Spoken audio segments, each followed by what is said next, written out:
Schönheiten sein aus. Ist der Wetter in draußen steigt uns ein bisschen zu der an, soll man verstehen, ein bisschen die Getreideschaft von der Hatzolah Muskaiz wo Choyre für Yom wo Leilu ist Boisi, nicht der Itz, nicht der Kält, nicht der Schnee, nicht der Ugel.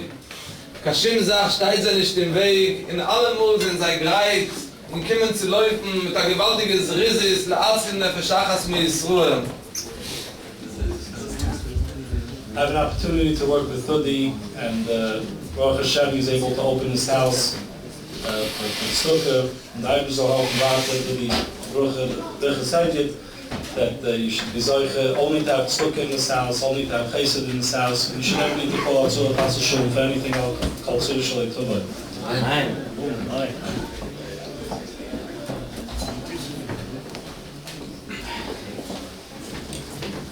I'm not as active on Hatzolah maybe as I was when I was a little younger, but I still have an opportunity to go on many calls. And there are plenty of our members who are active. Rabbi Waxman told me that the main thrust of the program tonight is our paramedic program. Before I take a few minutes to talk about the paramedic program, I find that sometimes it's good for a member of Hatzolah to come out and describe our feelings and what we go through when we go on calls.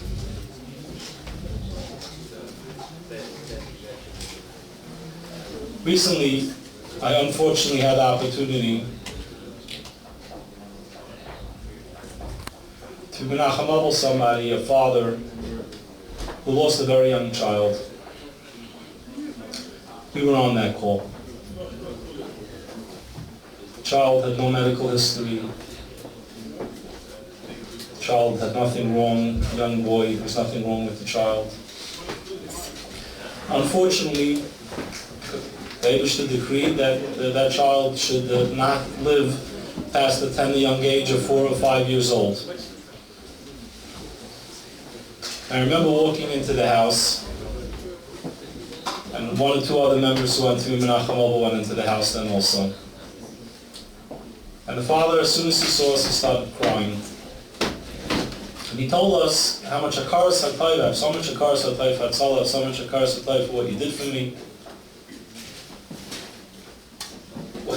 What do you say? What do you say to a father? What do you say to a mother who just buried a 5-year-old child? What do you say? You say, Amakim Yinachim. You try to feel for them. They have a hakaras hatayv to us. Never. Look what they're going through. I remember many years ago we had a similar call, and a lot of us had a very hard time. Members had a hard time going to sleep. Members had a hard time doing homework with their children. It was very hard. It was hard. It's hard to bring this home. We spoke to the Mashiach then, to Matzosh, but we spoke to him, we asked him, we said, how do we go home and feel? We play with our 5-year-old an hour ago, 2 hours ago. We were doing CPR on a 5-year-old. Now, 2 hours later, we're expected to just come back, go to work, come home, do homework with our children, sit down at a Shabbos Suda. How do you feel this? We feel perhaps maybe we haven't done enough.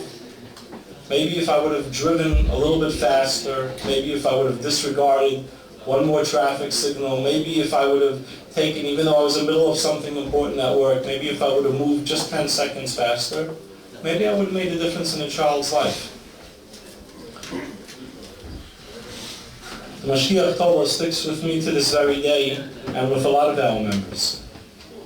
He told us, you are shluchim from HaKadosh Baruch Hu. HaKadosh Baruch Hu has decided what is happening with this child.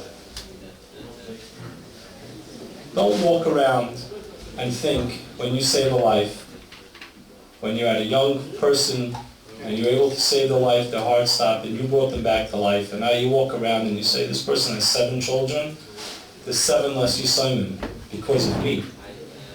There's an almana that's not an almana now because of me.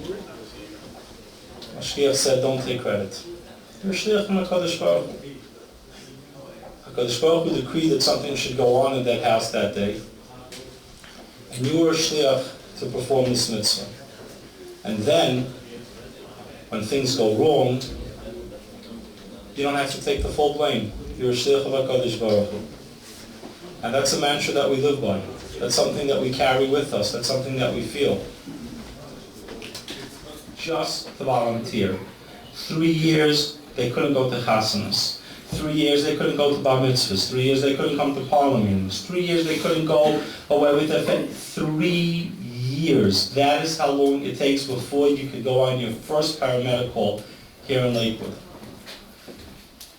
Those are the protocol. And realize what these people gave up. It's 2 to 3 nights a week, every single week, going to class, on Sundays, going to class, taking training, going to courses. It takes a lot. We have 9 people on Hatzolah who have already gone through the program and are already certified as paramedics. We have another 5 who are currently going through the program. Recently, we were on a call with a young 50-year-old person with no medical history, skinny, not a smoker, not a drinker, watches himself, prime candidate for having a long life. In the medical terms, obviously it's all up to HaKadosh Baruch Hu. Called with chest pain. He's having some chest pain. Our paramedics got there, the people who gave up 3 years of their life, and this is what makes it worth it. This is the shlichus from HaKadosh Baruch Hu that makes it worth it. They got there, they identified what was wrong with him, they gave him medication, and in less than an hour and a half later, he was on the table in Jersey Shore Hospital in surgery, and Baruch Hashem, he's doing fine now. This was a recent call. This was a recent call where the person told us that the doctor said that it's because of the paramedics who were able to identify the problem, who were able to give you the medication, who were able to transmit to us what they found, that is why you're alive today. Now, of course, like I said before, like the Mashiach said, it's all from HaKadosh Baruch Hu. We're only shluchim. But in the Hishtadlus, they saved this person's life. And we're shluchim from HaKadosh Baruch Hu to save the person's life because, like the Rav said before, when it came time to light in Chanukah Licht, they were out taking a medic course. When it came time to doing homework with their children, they were out doing a medic course.